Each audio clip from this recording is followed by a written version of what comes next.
got a caller on the line. We'll see that who this is for the 925. You're on the line with Hit the Ropes Radio. Who are we speaking with? Hey, this is Sara Del Rey. Hey, Sarah. How's it going? Good. What's up, guys? Hey, nothing.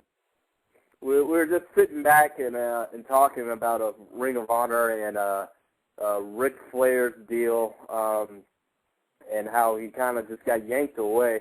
And we're just going to jump right into this as we're short on time.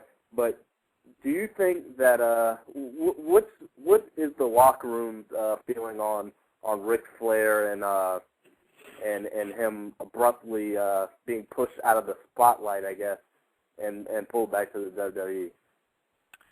I don't really know. I wasn't on the last set of Ring of Honor shows the last weekend, so I don't really know about the locker room. I know personally it saddens me because just having someone like Ric Flair in the locker room is, like, amazing. Just to sit there and watch our matches and get feedback on the product is just so valuable for all of us. So that kind of sucks, but, I mean, I'm happy if he's happy and back making money and, with all his friends and where he belongs. And, I mean, that's great for him. I think a lot of people in the same position would have gone back. So, I mean, it sucks, but, I mean, it was better for him, so you got to respect him for making that choice. And, I mean, it leaves the door open for Ring of Honor to have another talent or someone else. They have Bret Hart at the next set of Canada shows, and they announced he's coming back to the Grand Ballroom in New York City, and, I mean, that's great. And I think with Flair exiting, that left the spot open for him, and, I mean, that's awesome, too. So. Right. And for those of you just joining us, we've got Sara Del Rey from Ring of Honor. Now, Sarah, we're speaking about Ric Flair and going to the bigger. Do y'all still see yourself as an independent organization? You've got your TV deal on HDNet now, so you're definitely stepping your game up, and more fans are getting a chance to see you that have never been seen before. Do y'all feel like you're still an independent, or creeping your way to be named that part of that big three? I think definitely we're part of the big three. I wouldn't call us an independent anymore. I think over the past few years, just how far the company has grown, being on pay-per-view and now on TV, I mean, I don't think you can call us an independent anymore. Right. But I mean, we're definitely the third largest wrestling promotion in the United States, so it's great. Definitely. And y'all will be in Philly this weekend.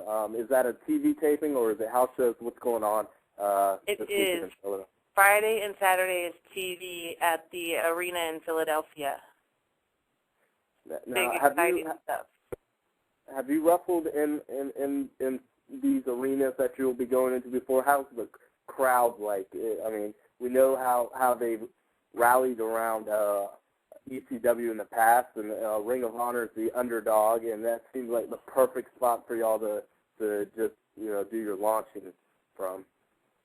Yeah, it's definitely interesting. Philadelphia has some very dedicated pro wrestling fans, and I mean, love them or hate them, they're passionate about wrestling. They show up to see wrestling. I mean, they get great shows here all the time. So I think it's a real testament when Ring of Honor comes in and has a large, excited crowd to see them, just because Philadelphia is so spoiled in wrestling.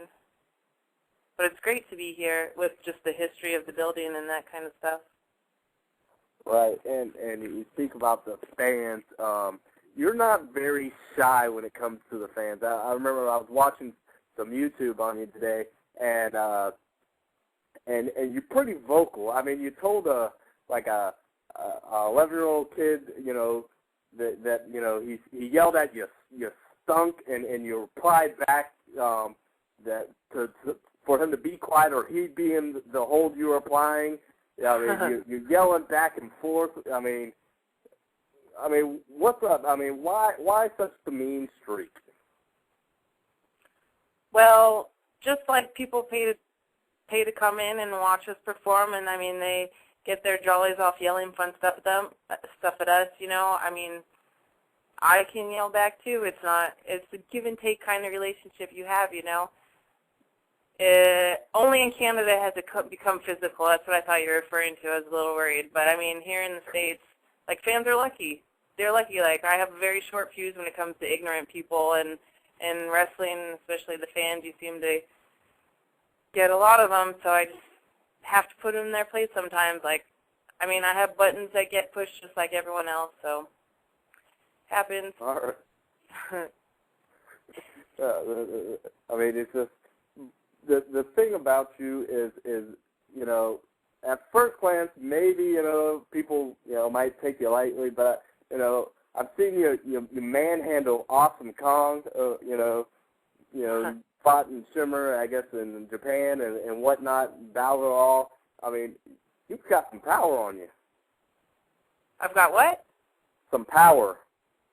Yeah, you know, pro wrestling is a sport, and I think that's what's great about Ring of Honor is it's presented as a sport. It's an athletic contest. Like, I'm not trying to be a model or a diva or knockout or whatever kind of bimbo floozies, like, get into wrestling. Like, I'm here to be an athlete. That's what Ring of Honor, I mean, that's why it's such a great company. Any fan of, like, pro wrestling as a sport should definitely check it out because that's what they provide is pro wrestling as a sport. I mean, it's entertaining as a sport. There's definitely characters and all that kind of stuff, but I mean, wrestling is a sport, and that's how it should be treated, and that's how I train, and that's how I live, and that's how I wrestle. Now, you say wrestling is a sport. It definitely is. You've got WWE, and they've got divas over there, and you know, Demetrius, our other co-host, was commenting on that, you know. Or somebody knows, a caller called in that he's tired of seeing the Bella Twins just stand around. Do you think that the WWE is the biggest platform? A lot of people are seeing it, and a lot of what they're seeing is they're not seeing the women that wrestle. They're seeing the women who just stand around and smile. And do you see that hurting the women's division as a whole?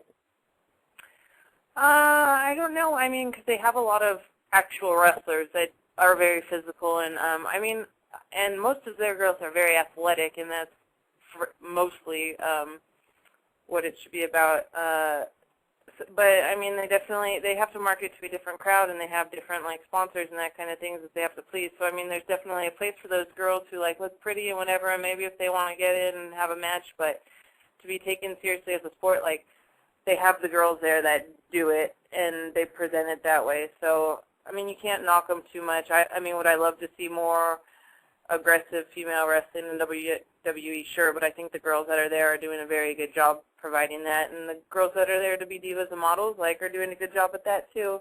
As long as women are on TV and wrestling, I think that's good for everyone. And I mean, TNA does a great job of having very strong women's wrestling matches too. So it's great to see all around. Definitely. All right. Go ahead. Sarah, this is Shane. You've wrestled in Japan. You've wrestled in Mexico. What was it like, you know, seeing the other styles of wrestling and, you know, the fans from different parts of the world? It was wonderful. Like, I wish everyone could do that. I think in definitely Japan and Mexico, it's just taken more serious.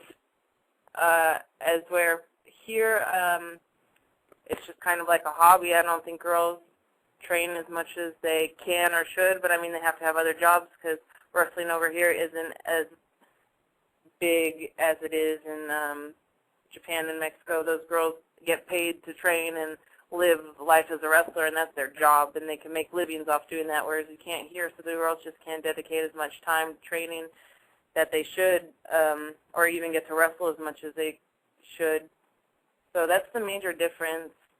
But, I mean, I wish they could because the Japanese and the Mexican girls are amazing. They're amazing. And I wish everyone could get a chance to go and train with them and just see them and, like, how well-respected they are because that's what they've dedicated their lives to. I think here maybe the girls don't get as much respect because they don't put a lot into it. They just kind of think they can show up and half-ass it or not put everything into it and